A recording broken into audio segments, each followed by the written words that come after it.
திருக்குறள் வாஞ்சிறப்பு அதிகாரம் 2. வாஞ்சிறப்பு அதிகாரம் திருக்குறளின் அறத்துப்பால் பகுதியில் பாயிரம் எனும் இயலில் இடம்பெற்றுள்ளது. இவ்வதிகாரம் மொத்தம் 10 குறள்கள் கொண்டது. வாஞ்சிறப்பு மூலம் திருவள்ளுவர் வாஞ்சிறப்பு சார்ந்த வாழ்வியல் நெறிகள் பற்றி விளக்குகிறார். நாம் வாஞ்சிறப்பு பொருளையும் அதன் நடைமுறை பயன்பாட்டையும் எளிதில் அறிந்து கொள்ள உதவுகிறது. திருக்குறள் 11. வானின் துலகம் வழங்கி வருதலால் தானமிழ்த்தம் என்றுணரற் பாற்று. குறள் விளக்கம். மழை பெய்வதனால்தான் இந்த உலகம் நிலை பெற்று வாழ்கிறது. உலகில் உள்ள அனைத்து உயிர்களுக்கும் உணவையும் வாழ்வாதாரத்தையும் தருவது மழைதான். எனவே மனிதர்களைக் காக்கும் அந்த மழையை உலக உயிர்களை சாகாமல் காக்கும் அமிழ்த்தம் என்றே நாம் கருத வேண்டும் என்கிறார் திருவள்ளுவர். சிறுகதை. வறண்ட நிலமும் வான்மழையும். மாரிமுத்து தன் காய்ந்து போன விவசாய நிலத்தின் நடுவே அமர்ந்திருந்தான். கடந்த 2 வருடங்களாக வானம் பொய்த்துவிட்டதால் ஊரே வறட்சியில் தவித்தது.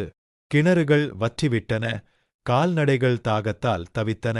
இந்த வருஷமும் மழை பெய்யலனா? அவ்வளவுதான் என்று வானத்தை பார்த்து பெருமூச்சு விட்டான். அவன் மகள் நிலா கையில் கொஞ்சம் தண்ணீரோடு வந்தாள். அப்பா, இருக்குற கொஞ்ச தண்ணீரையும் குடிச்சிட்டு கவலைப்படாம இருங்க, மழை கண்டிப்பா வரும் என்றாள் நம்பிக்கையோடு. அன்று இரவே குளிர்ந்த காற்று வீசத் தொடங்கியது. இடி முழக்கத்துடன் வானம் திறந்தது. பெருமழை கொட்டோ கொட்டென்று கொட்டியது. மாரிமுத்து ஓடிவந்து வாசலில் நின்றான். வறண்டு வெடித்திருந்த நிலம் மழையை பேராசையோடு குடித்தது. மறுநாள் காலை ஊரே உற்சாகத்தில் திளைத்தது.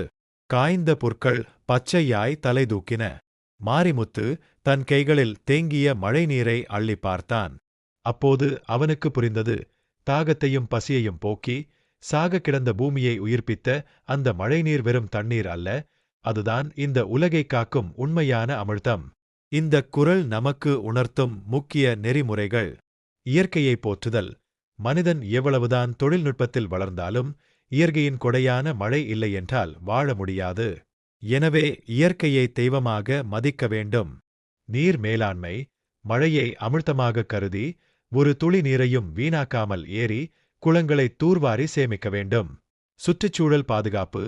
மழை வளம் காக்க மரங்களை நட்டு காடுகளை வளர்க்க வேண்டும் என்ற உன்னத நெறியை இக்குறள் நமக்கு மறைமுகமாக போதிக்கிறது.